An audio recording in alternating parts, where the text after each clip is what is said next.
Pakistan is a country which has broken the myth of Indian conventional supremacy in war theatre in a way which is a display to the whole world. My question to the world is about this man.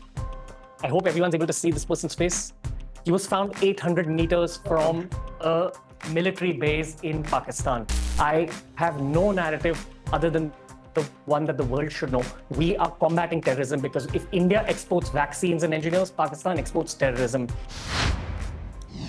India and Pakistan are both declaring victory after a US-brokered ceasefire called Time on a Skirmish, which brought two nuclear powers to the brink of potential war. Well, several days of escalating clashes reached a dangerous flashpoint, with both countries launching missile and drone strikes on major military bases. Both sides are praising President Trump and Marco Rubio for diffusing the tensions. The US reportedly leveraged trade deals with both of them to get it done, and both sides say they've asserted their military superiority over the other. Pakistan held parades near the border to shower the military in petals. India's defence minister said the roar of Indian forces reached the very headquarters of the Pakistan army. But the questions now are, will the ceasefire hold, and for how long? Is Trump's cavalier trade policy an important weapon for peace? And after days of an intensive propaganda offensive by both sides, who is right and who actually won? To discuss all this and more, we have Hina Rabbani Kar, the former Pakistan Foreign Affairs Minister, and Barkha Dutt, a well-known Indian journalist and commentator. Later on the show, we'll be joined by two young influencers from India and Pakistan.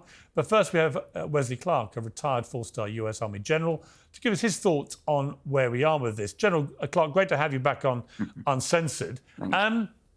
It all looked very scary for a few days, and now we seem to have been becalmed. We've seen flare-ups before. It's the fourth time, I think, we've seen a sort of situation like this since independence in 47, 3 times over Kashmir. How dangerous was this flashpoint in your estimation, and how reassured are you by the way it's played out? It was dangerous because anytime you have nuclear armed powers exchanging fire, that's dangerous. As far as I can tell, the planes mostly stayed on their own soil. The air-to-air engagements were fought with long-range missiles.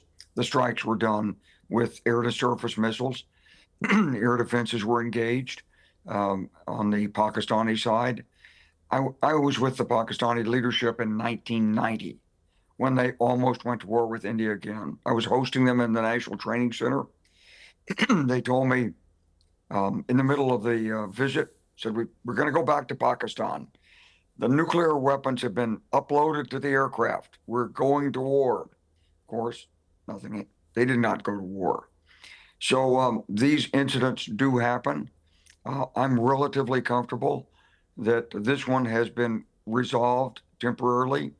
Kashmir will remain a flashpoint, but the domestic politics in both countries, on the one hand, argue for continuing confrontation, and on the other hand, argue not to escalate. So I think we're in a sort of stable position with a lot of rhetoric and animosity, and I'm glad to see both sides claiming victory. Yeah. Also claiming victory is the White House and the Trump administration, in the sense that they believe that the way they used trade deal initiatives to try and force a ceasefire proved very swiftly effective. A, do you believe that? And B, if that is the case, you know, it's an interesting way of resolving this kind of thing. I mean, are you in favour of it as a military man? Well, I love the fact that that we're taking credit for having done this. If trade deals can do it, let's have more tariffs and then being able to relax them at the right time. I'm just being a little bit humorous here, but if it did help, that's great. We don't actually know that because we don't actually know the motivations on either side. And actually, I think both sides were looking for an excuse not to go further. Do you think Pakistan, is there any doubt that these extremists who carried out the initial terrorist attack, killing all these Hindu men, do you think there's any doubt that they were working in some form with Pakistan? Or could it be that Pakistan has lost control of extremists like this? Well, I think there's a little bit of both, Piers.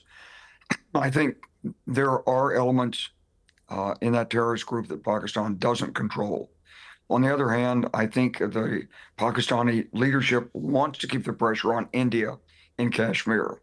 So without more detailed intelligence, it's a little hard to know, but it would be the logical response of India to assume that this was a premeditated, prepared action by the Pakistani military.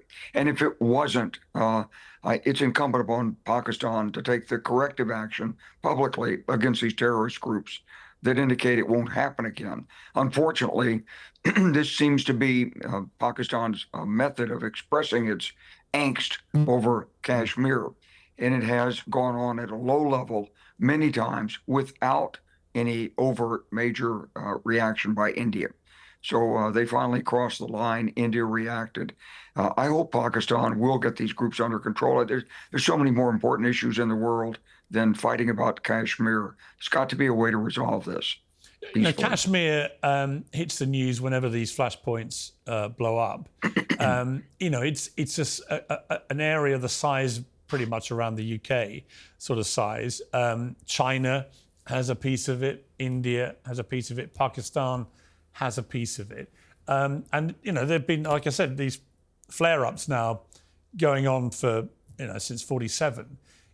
Will it ever get resolved? Right. Will it ever get resolved? And for those who are kind of uninitiated about it, what is the big deal about Kashmir? Why is it such a flashpoint?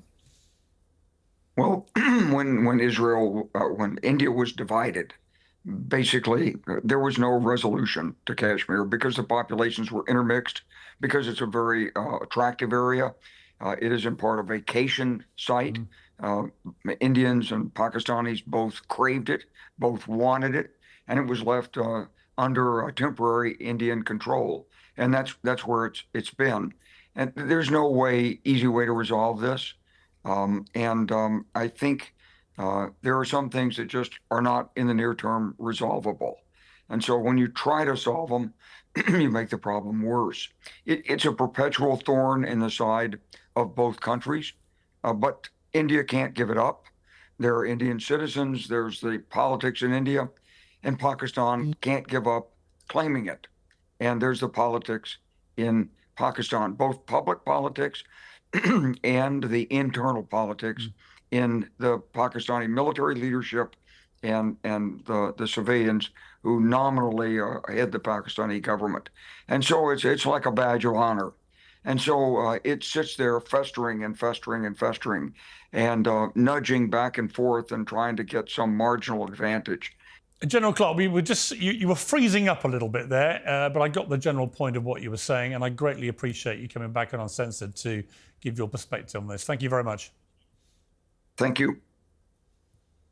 Well, let's get into this debate now with Hina Rabbani Kar, the former Pakistan Foreign Affairs Minister, and Barkhad Dutt, a well-known Indian journalist and commentator. Okay, Barkhad Dutt, welcome to Uncensored, to both of you, first of all. This is for the rest of the world, it's been a scary week to watch how quickly things escalated. Both sides blaming each other, both sides now claiming victory. A lot of disinformation swirling around the internet, making it very, very difficult for people outside the immediate vicinity to really know what has happened here. What is your overview of where things have played out? Tax day has passed, but for millions of Americans, that's where the trouble begins. The IRS is now ramping up enforcement for those who missed the April deadline or still owe back taxes. Well, today's sponsor, Tax Network USA, can still help. If your books are a mess, if you're self-employed, or if you're a business owner, Tax Network USA specializes in cleaning up financial chaos and getting you back on track quickly. They say the IRS is applying enforcement pressure at levels they've never seen before. But even after the deadline, it's not too late to take control. The consultation is completely free. Acting now could stop penalties, threatening letters, and surprise levies before they escalate. Call 1-800-958-1000 or visit tnusa.com/peers. That's tnusa.com/peers. Let Tax Network USA make the next move, not the IRS. Hi, Piers, and thank you for having me. You know, I've spent the last 2 weeks on the ground, first in Kashmir after the terror attack that triggered this entire situation, military escalation between India and Pakistan, and then in the states of Punjab as well as the area of Jammu. The reason I mention this is because it's been absolutely shocking what I have witnessed in the last few days. Pakistan. Which was seething because India attacked terrorist bases inside its territory, tried to target civilian areas and places of worship inside Indian territory. This led the Indian military to target their air bases. When their air bases took serious damage is when Pakistan dialed Indian officials here and asked for a ceasefire. This is the exact sequence of events. Before Hina Rabbani Khar gives her perspective, I heard the tail end of your conversation with General Clark. And I have to say, as an Indian, I am just so exhausted, bored, and irritated by the both-sidism that the Western world and the Western media imposes on jihadist terrorism. The two bases that were targeted by India were the headquarters of the Lashkar-e-Taiba and the Jaish-e-Mohammed. The Lashkar-e-Taiba is recognized as a terrorist group by the United Kingdom and the United States. Forget India. Since 2001, the UK has recognized the Lashkar-e-Taiba as a terrorist group. The Jaish-e-Mohammed, the terrorist who heads it, was released after an Indian plane was hijacked in called IC-814 in 1999, and the terrorists who hijacked it demanded the release of this man who continues to enjoy impunity and freedom in Pakistan. And one last point, there was a terrorist, a British Pakistani national called Omar Saeed Sheikh. He was one of the 3 terrorists released who's in Pakistan who went on to assassinate and behead Daniel Pearl. Omar Saeed Sheikh is still in a Pakistan safe house after he was acquitted of the murder of Daniel Pearl by Pakistan's Supreme Court. We're talking about terrorism here. We're not talking about some both-sidism, some dispute, some Kashmir issue that can't be resolved. This is jihadist terrorism, patronized and literally grown and looked after and nurtured and watered by the Pakistan army. Okay, well, as you've been talking, the Indian Prime Minister Modi has been speaking. He said India is clear, terror and talks cannot take place at the same time, terror and trade cannot take place at the same time, and water and blood can't flow at the same time. I want to tell the world community, this has been our promise. If talks take place with Pakistan, it will only be about terrorism. If we talk to Pakistan, it will only be about Pakistan-occupied Kashmir. So let me bring in Hina Rabbani Khar. So what's your response both to what Barkhad has said, but also to what Prime Minister Modi is saying? Okay, I think first of all, I just have to say that, as I appear in front of you, trying to make sense of what happened in the last 2 weeks, I appear as a proud Pakistani and representing a proud nation which showed a lot of dignity up against extreme aggression, violence, illegal attacks into our territory within the geographical locations of Pakistan by a nuclear power, a belligerent, what I have always consistently called a rogue state, and I can give you very good reasons for that. Because as any representative, and also, Pierre, I think I need to clarify, I do not give version of events. I'm not a journalist. I have served the state of Pakistan, and I will continue to serve. I continue to serve the state of Pakistan as the chairperson of the Foreign Relations Committee. So I will have to align myself to facts on the ground, to how things appeared, how things happened, not what my narrative of that is. Because we've seen a lot of narrative shaping by placing 2 women, 1 Muslim, to try and give the version, but by trying to bring in Daniel Pearl, to try and get international sympathy. I, for one, am a Pakistani who absolutely does not seek any hyphenation with India.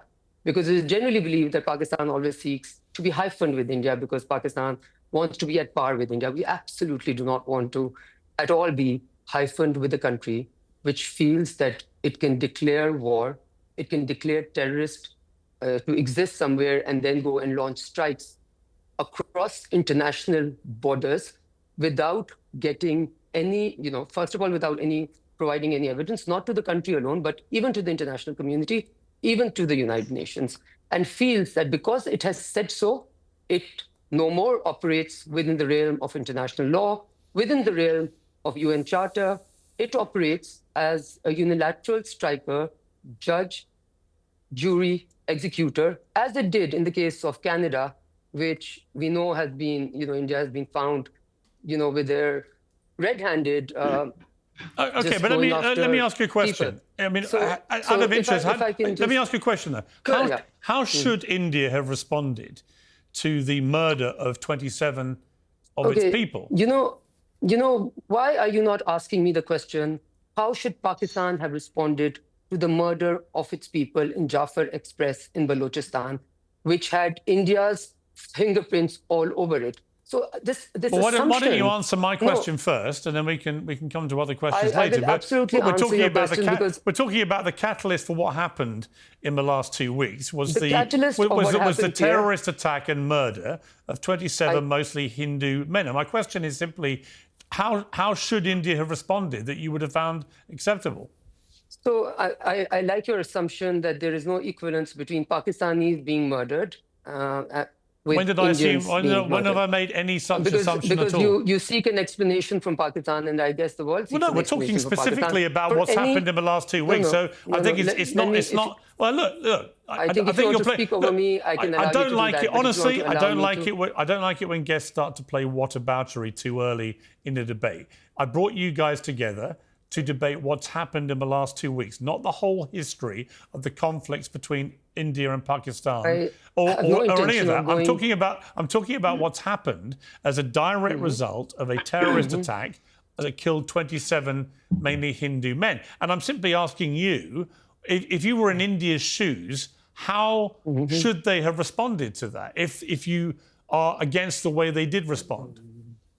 I have been in India's shoes, and I think that is where I'm talking factually rather than, based on narrative shaping. I have been in India's shoes. I have had terrorist incidents in Pakistan where India's fingerprints have been all around.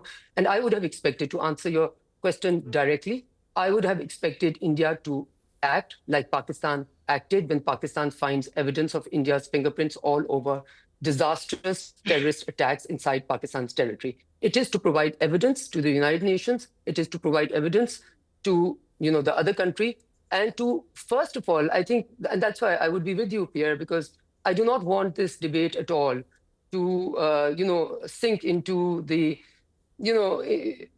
into this he said, she said. I represent a country, and I certainly represent my person to be someone who seeks normalcy, peaceful coexistence, and mutual prosperity for the two countries. But if one country amongst the two believes that it has the unilateral strike to go outside of the realm of international law and unilaterally carry out strikes without even feeling the need to provide any evidence, and break one line before in Balakot strike, and then decide that it is now trying to set a new norm. Now that norm that it was now trying to set has been cut to pieces. That whole, Okay, well, let me bring. All model right, that they were let trying me. to- All right, I've given you a good time to respond. Let me bring in Barker again. I mean, what is your response to that? A statement and a question. Hina said that Pakistan does not seek any equivalence with India, any parallels with India. There can be none. Pakistan just got bailed out by the IMF with a loan for $1 billion. The IMF projects India to be the fourth largest economy in the world. India would love to ignore Pakistan if we could. India seeks no hyphenation with Pakistan either. My question, I have two questions for Hina Rabani Khar. One is, does she acknowledge the Lashkar-e-Taiba, recognized to be a terrorist group by the United States and the United Kingdom, recognized to be the group responsible for the Mumbai terror attacks of 26/11, in which 6 Americans died? Does she recognize both these groups to be terror groups? And if she does, can she explain why they have never conducted a single terror strike within Pakistan and have only conducted terror strikes in India? My second question to Hina Rabani Khar is, What did she feel about the Americans coming in and taking out Osama bin Laden from Abbottabad, where he was given a safe space to stay? If she did not think the Americans conducted an act of war against Pakistan then, she should not think that the Indians striking the bases of the Lashkar-e-Taiba and the Jaish-e-Mohammed prescribed internationally recognized terror groups should be considered something that Pakistan has to worry about. Pakistan should thank India. Okay. We helped you demolish terror groups. All right, let me get the response then. Hina, your response. Look, Pierre, I'm sorry, it is fast, becoming what I had feared it would become, because sitting across the table or across the Zoom link with an Indian journalist who just claimed that Karachi port had been attacked and decimated, and who still probably has that tweet on her Targeted. timeline, Targeted. is beyond. And guess I think what? has The been on details, display the over here. I details would like to revealed speak today. if possible. Otherwise, I would like to please exit No, this you program, are because I don't think. misrepresenting me. No, man, you don't have I good am just answers. going You don't have to- good answers. And I'm not going to ask her You what know, happened about the at- terrorist who killed Pakistanis, 40 Pakistanis in Samjhota Express, who have actually been acquitted please. by Indian courts. So this, I think you should get an Indian, an Indian journalist against an Indian journalist, because what they have displayed about their norms of, reporting and about the dignified way and about concocting stories has been on open display. And Pierre, allow me to say this. Pakistan, clearly, India's GDP is 11 times that of Pakistan. That's a reality. Pakistan is going through economic trouble. That's a reality. But when the war theater comes and there is an assumption of India being the net security provider for the entire hemisphere, a certain hemisphere, and then when the war theater comes, and we find out that one of the players in the war theater has a tendency to leave both its equipment and its people into our territory. And then, even till today, the Indian military forces have not accepted the fact that they had losses of Rafale and other jets. We are not here to win a war. We did not start this battle. We have no intention of continuing this at all. We, however, have to be very, very clear that Pakistan is a country which has broken the myth of Indian conventional supremacy in war theater in a way which is a display to the whole world. We also want to make sure, and I think it has been understood, and that's why the clamoring for the ceasefire as quickly as it did as soon as Pakistan started its strike. What has been clarified is Pakistan does not only have the capacity, but also the will to be able to respond in kind. And therefore, this adventure that India went on wanting to rewrite the rules of the game outside of the realm of international law, I think India, I would not want anyone to be bloody-nosed or to get a bad reality check. But I think what has been clarified that this whole pretense of, dominance in the conventional field, you can have toys, really expensive ones, but you really need people to be able to get the best out of those toys. And I think what we saw in the war theater is for everyone But to you see. didn't answer the Okay, question. well, hang on. Okay, hang on, time out. Please let me answer, then both of you can ask as many questions as you wish, and I will stay there to answer it.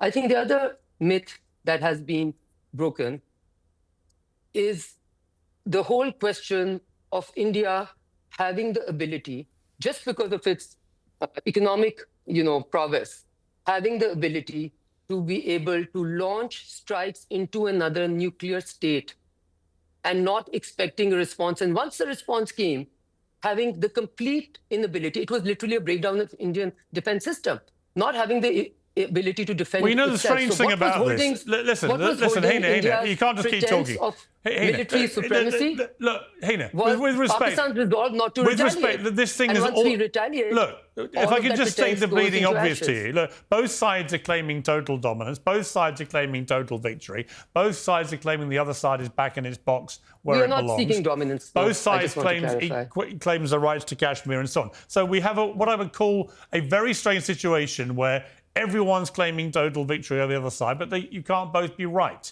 And are the Lashkar and Jaish terrorist groups? She didn't answer the question.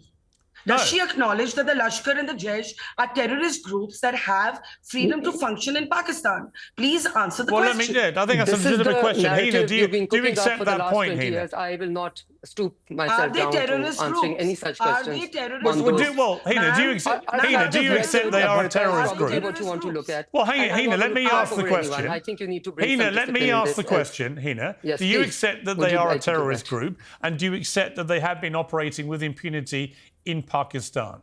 I mean, that's... I think your last comment, I would absolutely reject. I think Pakistan is the country which is trying to correct the wrongs. India is a country which is trying to do the wrongs. There's a vast difference. You can narrative shape as much as you want and build these lovely Okay. stories about, So okay, Pierre, how about me saying that I believe India is a country which has weaponized terrorism to be able to get the sympathies of the world to work outside of international law. And they've done it rather effectively. And I think they've played the China containment bit quite. And we do not seek dominance. I want to clarify this. Pakistan genuinely seeks dialogue. Pakistan genuinely seeks negotiation. Pakistan genuinely seeks a peaceful coexistence. But if you say that, the Security Council resolutions claim Kashmir to be disputed territory, but now Prime Minister Narendra Modi has said that it is an integral part of India and not Pakistan and everybody else. President Trump, is he wrong when he says he wants to come in and solve this dispute? It is disputed territory and will remain disputed territory until we're I able to sit still down and don't resolve the hear- issue. Okay, an listen. answer to Okay, the hang on. I want to bring in two other guests to join this debate. Ranveer Alabadia, who is the host of the Ranveer Show. Shahzad Gias Sheikh from the Pakistan Experience podcast. Welcome to both of you. Look, Ranveer, I don't have a horse in this race, okay? I don't think anybody outside of India and Pakistan has a horse in this race. So when I see both sides claiming victory, and this sort of sea of disinformation that's been spread about who did what to whom and what planes were shot down and what weren't shot down and so on and so on. Pilots being captured, weren't they? It's very hard to work out what the truth is. The good news is the shooting seems to have stopped, and it appears to have been a lot to do with the United States offering some new trade arrangements to both countries to try and bring them to a ceasefire, which is what's happened. Now, I mean, A, do you believe that? And B, if that is not the case, why do you think the shooting has stopped? Okay, firstly, I would like to greet the world and present the objective truth. I'm here to present proofs, facts, and figures. Donald Trump claimed that he was responsible for the ceasefire, and Pakistan proceeded to break the ceasefire about an hour after it was announced. My question to the world is about this man. I hope everyone's able to see this person's face. He was found 800 meters from a military base in Pakistan. That's the face that the world recognizes. This is the face that India recognizes because it's most specific to our narrative. This man is a UN-designated terrorist being celebrated by the Pakistani military in the background. That's not the narrative that they give the Pakistanis. That's not the narrative that the world knows. But if you check with the UN, if you check with the US, they tell you that this is Abdul Rauf. India's attacks were precision-oriented, moderate, and most importantly, they were simply a retaliation as they've always been. India's never been an aggressor in any of these situations. We export vaccines, we export philosophy, and we export engineers and leaders to the world. That's why our economy is 11 times the size of Pakistan. But the Pakistani narrative is that, hey, look at these people. They're trying to get the world to sympathize with them. Pierce, my question is to you. You've seen the objective facts and figures. What do you feel about this whole situation? The world only knows this person. India has a list just like people like this man.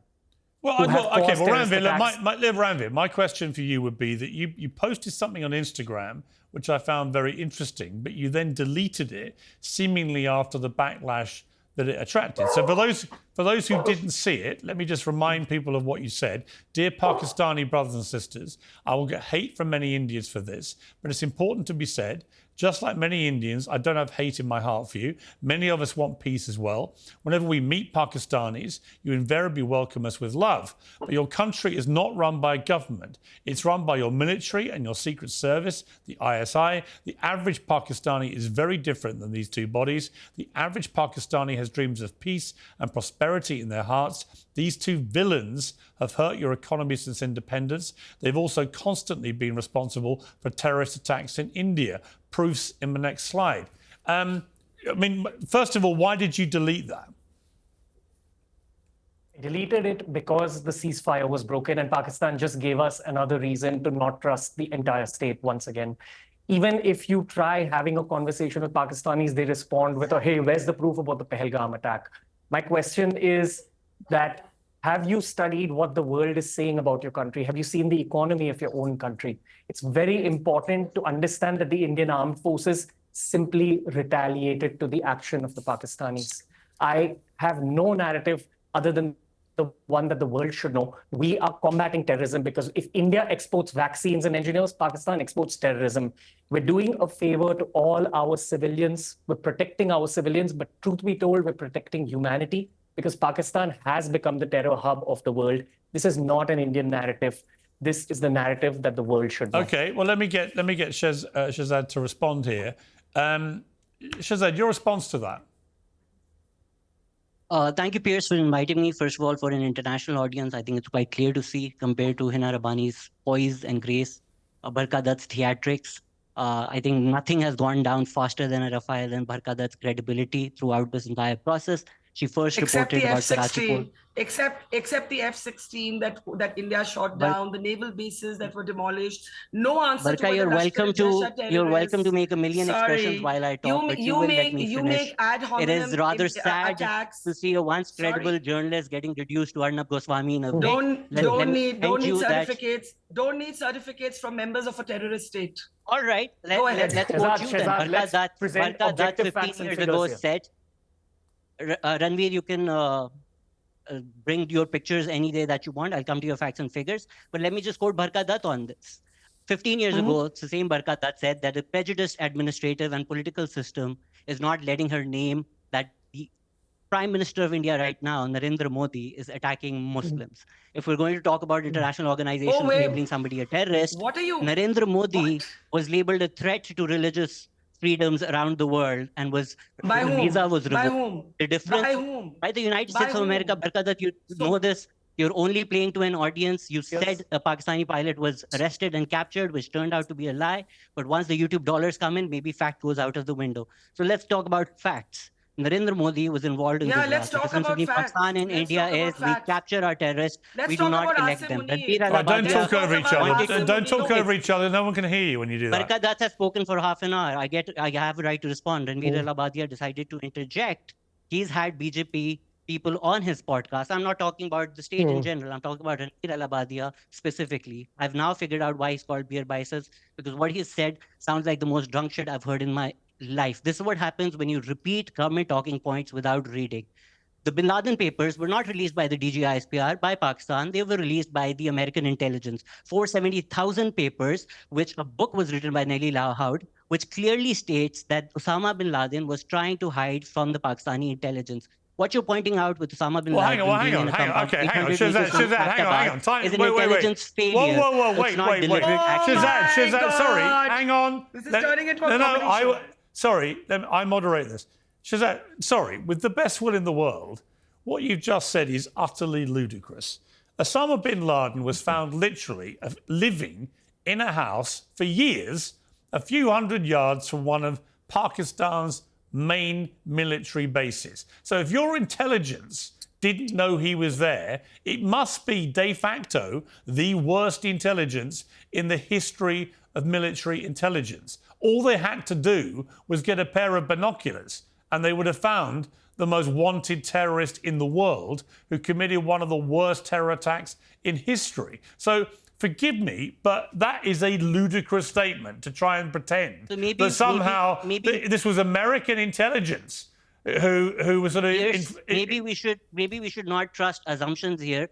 October 7th happened. That doesn't prove Mossad is the worst intelligence in the world. 9/11 happened. That doesn't prove CIA is the worst intelligence. Well, in it the proves world. they massively I admit- dropped the ball, and this proves If that. you do- and I'm afraid the fact that They did. Well, you don't I'm dispute. not You don't afraid to dispute. admit that Listen, we dropped the Shehzad, ball you on don't Osama bin dispute Laden, Osama Piers. bin Laden was living literally down the road from one of your biggest bases, I right? absolutely accept the intelligence failure.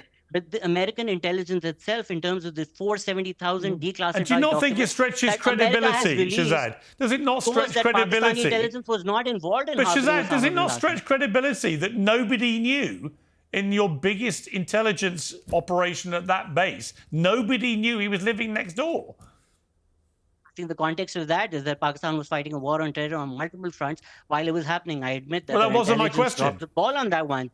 That does not mean Pakistan supporting terrorism. What about Barka Dutt, who was close to calling the No, but the who reason ran it's away relevant, from Shazad, BJP the reason. mob? Hang on. Barka Dutt ran Shazad, away let me from ask you a Mumbai question. to save herself from a Shazad, BJP the mob. reason. If you would allow. Hang on one second, also- Ramit. The reason it's relevant, the question, is because India's big complaint about what has happened in Pakistan in the last 20 odd, maybe more years, is that Pakistan has been knowingly harboring terrorists who commit terrorist actions. That is the big complaint which India has against Pakistan. And when you try and pretend, and it's not the word for it, because you can't actually believe this, that somehow nobody knew at this massive military base, and none of the intelligence people that worked there had any idea that the most wanted man on planet Earth, possibly ever, was literally living in a big house at the end of their road, it stretches credibility. And I just refuse to believe it. So we've got to start with a basic acceptance of reality, right? There were certainly some Doesn't matter people what you who believe in. knew, and I'm they did quoting not blow documents. the whistle because they were happy for this wanted man to remain unfound. So I think that's why India has such a tension about this, because they think, well, look what happened with bin Laden. It's happening again with this group now. They're allowed to commit these terror acts with impunity. And there are people in Pakistan who clearly are not bothered about that, or they would do something to stop it. Pierre, may So- I, so- We well, hang live on. in a world of I assumptions. want- I want to We give live in a Shazad world the where chance to. documents I want to prove give Shazad something. the chance to respond to that. Shazad. Peers, either we can say what we believe in, what sounds credible to us, or we can actually go through the documents. Anybody watching is welcome to read the book, which cites declassified American documents, which clearly show that Osama was hiding from the Pakistani intelligence. I'm willing to concede the fact that the Pakistani intelligence dropped the ball. It may also be that some rogue intelligence officers may have been involved, but without any concrete evidence that the state of Pakistan is implicated in harboring Osama, how can we come to that conclusion based on assumptions? It's the same as India blaming Pakistan for Pahalgam without providing All right, well, a let me shred ask of Keena. evidence. All right, hang on. Canada, Let on me. the All other right, hand, hang has on. provided Hang on. evidence. So if Hang on, Canada let me was ask to bomb Keena. India, I want to would ask. Ranveer All and right, Barka Shazad, hang on. celebrate that? I want to ask Hina the same question. I mean, Hina, do you not understand how ridiculous it sounds when we're expected to believe that absolutely nobody in American military, in Pakistan military or intelligence had any idea that bin Laden was living next to that base for years? Look, at that time, Pakistan was in active combat. We were, I was in the government at that time. We were fighting this war at many, many fronts. And it wasn't only Pakistani intelligence, but frankly speaking, global intelligence, which was in and around, because at that time, Afghanistan was very, very active. Pierre, I had really expected and hoped that we could have a discussion which was about the future of this region.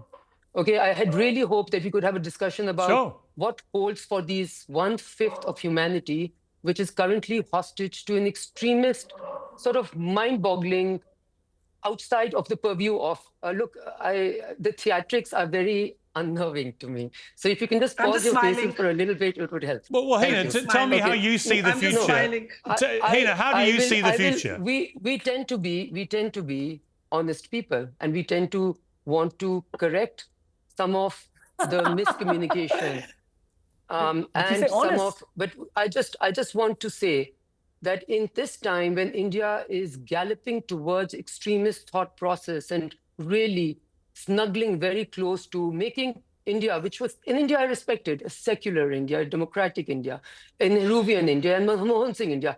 I have sat in rooms where we have negotiated, talking about making Siachen a mountain of peace at the request of an Indian prime minister. And Pakistan and India had reached a new type of confidence where we were able to speak to each other, share intelligence, and talk about how to move forward. And then comes this new government in India. And even at that time, I remember I was asked this question by an Indian, Karan Thapar, that how would you recommend Prime Minister Nawaz Sharif proceed when Prime Minister Modi, who had the reputation of the Gujarat killer as chief minister, which denied him entry into the United States of America. That is not a concocted narrative shaping I'm doing. That's just a fact I'm quoting, which is present in history books. Now, even at that time, Piers, I do want to emphasize, I maintain that we must view Prime Minister Modi in his new role as Prime Minister, and learning from and getting confidence from Prime Minister Vajpayee and him, despite being BJP and whatever was associated with it, became literally a seeker of peace and made all effort, because that is the legacy that he was seeking. Now, in my 10 years or so of looking at things very, very minutely and being literally a peace monger, okay, and I used to call myself an indefatigable peace fanatic when it came to India and Pakistan, because I see that we're holding the future together. And you know, the revenge of geography, you cannot hope to burn your neighbor and prosper endlessly. All right. Look at the European Union. I just okay. want to say that I think going forward, if we have the intention of seeking a legacy of peace, mutual coexistence, and accepting the strengths that exist. Pakistan is a nuclear state country which has just established our, I would say, conventional supremacy by way of sheer facts, not narrative shaping, sheer facts in the military theater. There's going to be a lot of rewriting of the hegemonic role that was given to a certain country. We don't want that for India. India is more than welcome to continue with that hegemonic role. As far I want as to bring in the others. Think it is at peace to display that by attacking our civilians just because and going outside of international law. Okay. And Pierre, my last comment, please allow me this last comment, and then you're more than welcome to go anywhere else. This is I have a meeting in 10 disproportionate minutes. space by I just wanted to highlight one thing, that there is this thing called international law. We are all signatories of the UN Charter. Article 25 obliges all countries to go by Security Council resolutions. Article 51 gives a country the right to retaliate in an act of war. Now, everybody can just answer one question. When one nuclear state decides that it will be the judge, jury, executor, and decides that this particular security lapse is because of another country, and decides to launch missile strikes, 9 of them, killing civilians into the other country, is that nuclear state, which also has conventional, Okay, well, let me put that question. Which it has displayed very well, supposed to sit tight and wait for other missile strikes to come. Okay, So well, let me. I don't want the theatrics. I have never been a player of theatrics. All right, Hina, I'm going to put it to the other people. With India. Ranveer, I mean, it's an interesting point, isn't it? India was working on very quick assumptions that the state of Pakistan, that the leadership who are running the country were fully aware of what this group were doing and therefore were complicit in what they did in this terrorist attack and had allowed this to happen de facto. This has been vehemently denied by the people at the top in Pakistan. And yet, India, as Hina said, India then moved to kind of DEFCON 3 war mode very quickly based on a set of assumptions which have been denied. Would it not have been more prudent for, as she says, for the international courts to be involved? Piers, I think one needs to study the history of terrorist attacks in Pakistan, identify each of them, right from the late 2000s, when we had Ajmal Kasab, who was a part of the Mumbai terror attacks, who was caught. Pakistan denied having anything to do with the attacks, and his origin points were in Pakistan. We tried solving things diplomatically at that time. Since Uri, since Balakot, we've always tried only retaliating. We're never the aggressors.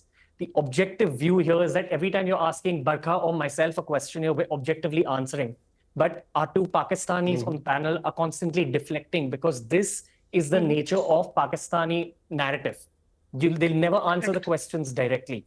So if you're asking me if we reacted too much, my question is, how would you feel if this attack had happened in the UK, Piers? If 26 unarmed civilians were killed in cold blood and your intelligence found out that their roots, the camps they were trained in, were in your neighboring country, how would you want your country to react? Piers, I've grown up in an India in the 90s, the 2000s to 2010s, where there was constantly a terror threat. And in each one of those cases, it was the Jaish-e-Mohammed or the Lashkar-e-Taiba or another body that was found in Pakistan. The proof is in the pudding. The proof is available for the world to see. We're a flourishing country today. We have more Muslims here who are flourishing in their careers than all of the Muslims in Pakistan. The Muslim population of India is larger than the Muslim population in Pakistan. We've constantly spoken about success stories that come out of India. We just want to go about our work. We want to keep our citizens safe. But what I can promise you is that if unarmed civilians get targeted, we have one of the most capable militaries in the world. And the first strike, Operation Sindoor, was simply targeted at terrorist bases. These are well-known UN-designated terrorist bases. That's all that was targeted. Pakistan retaliated by attacking the LOC and harming civilians as well as let me allow Shehzad to respond, and then I'm going to go to Barker for the final word. So Shehzad, your response. Unlike Ranveer, we don't live in a world of assumptions. I didn't think this was bring your child to school day, so I didn't bring any pictures. There was a 7-year-old child sleeping at his home, Irtaza Abbas Turi, who was at his home, and India claims that the 7-year-old child was at the terrorist camp that we killed. There is ample evidence that India targeted civilians. In terms of Ranveer's narrative, I'm not surprised that he's doing that. He's not even free to post a story and delete it. He was dragged through the Supreme Court of India for telling a sex joke. So if he's trying to bring his far-right audience back, he's welcome to shout these lies. All right, Ranveer, let's list this down. 2006, Magalan bombings, an Islamist student organization was blamed. As you're aware, you're representing India around the world. Who turned out to be the terrorist in that case? And do you know? It was Abhinav Bharat. The RSS, who's the ideological mentor to BJP, whose people you've hosted, whose people have been accused of gang raping Bilkis Banu. No. This is the narrative you're fed, my brother. By your Indian government. All right. Anybody is welcome to Google all the things that I'm saying. Samjhauta Express, RSS claimed responsibility for that. Ajmer Dargah, RSS claimed responsibility for that. It's that entire narrative that's fully terrorism when a man with a beard does it. Anybody who's watching is welcome to Google this. Barka Dutt is again trying to bring back her far-right audience. Barka Dutt, 15 years ago, was accusing the BJP of targeting Muslims in Gujarat. Did you or did you not, Barka, run away from a BJP mob? Did you not climb the water pipe to escape them? Who were trying to pull I think we're moving slightly off topic here, if I don't mind me saying. Listen, who's deflecting here? These are the people who said we deflect. Barka, it's a simple question. Did you run away from a BJP mob trying to kill you? And did you escape through climbing a water pipe with your journalist? I am not here. I hope the world knows this. Can we get it back on topic, please? Can we get it back to where we are with India and Pakistan? Yes, only terrorism when a Muslim does it. Barker, how does this get resolved? Yes. How do we resolve this ongoing issue of Kashmir? Yeah, I'm going to ignore Shehzad's infantile comments and focus on what I want to say. It doesn't matter whether you in Pakistan like or don't. Can I speak, please? It doesn't matter whether you like or don't like Prime Minister Modi. He is an elected Prime Minister of India in his 3rd term. Unlike the Prime Ministers of Pakistan who are appointed by the army, jailed or exiled. Your country is in turmoil because you have jailed Imran Khan. Nawaz Sharif and Shehbaz Sharif, his brother, who's the present Prime Minister, is an appointee of the army. Before that, we have to listen to Barka's version of Pakistan's internal politics. Is that the purpose of this? You commented, ma'am, you commented on my country's internal politics. I am responding. I commented on the Gujarat. I am responding, and I would be very Let's talk about humbled to be corrected on that. There's your defense minister. You know what your defense minister said on television? Yes, we did support. I told you I'm not a journalist. I don't have Ma'am, you're interrupting me. Ma'am, I did not interrupt you. Grant me the same civility. I did not interrupt. Please go ahead. Khwaja Asif, whose picture Ranveer held up, said in an interview to Sky News that indeed Pakistan had used terrorism as to do the dirty job. I guess Hina couldn't tolerate the truth. Maybe she just left. Khwaja Asif said on Sky News that Pakistan used to do the dirty job for other countries by using terrorism as an instrument of state policy. Bilawal Bhutto said on the same channel, indeed, Pakistan has a past. Through this entire conversation, neither Pakistani has answered, are the Lashkar and the Jaish terror groups or not? And if they are, why are they allowed to function openly in Murike and Bahawalpur, where Indian action was taken against terror bases and terror bases alone? And a last point, Prime Minister Modi did try dialogue with Pakistan. He went to visit Nawaz Sharif in his home in Lahore. He invited Nawaz Sharif when he was sworn in as Prime Minister the first time. All of that came to naught because Pakistan's entire existence seems to be to conduct a proxy war against India. India would love to ignore Pakistan. India wants nothing Pakistan has. If Pakistan would stop inflicting terrorism on our country, we would be quite happy to never engage with them ever again. Let's leave it there. we get to respond? I appreciate you all joining us. Hina appears to have left the building. Sorry that she felt the need to leave early. But thank you three for remaining in your seats. And I appieciate you being on our We census. don't get to respond to that. Thank you. All right. Thank you, Piers. And free Palestine. Thank Going you. to deflect again anyway. Thank you. Piers Morgan Uncensored is proudly independent. The only boss around here is me. If you enjoy our show, we ask for only one simple thing. Hit subscribe on YouTube and follow Piers Morgan Uncensored on Spotify and Apple Podcasts. And in return, we will continue our mission to inform, irritate and entertain. And we'll do it all for free. Independent, uncensored media has never been more critical, and we couldn't do it without you.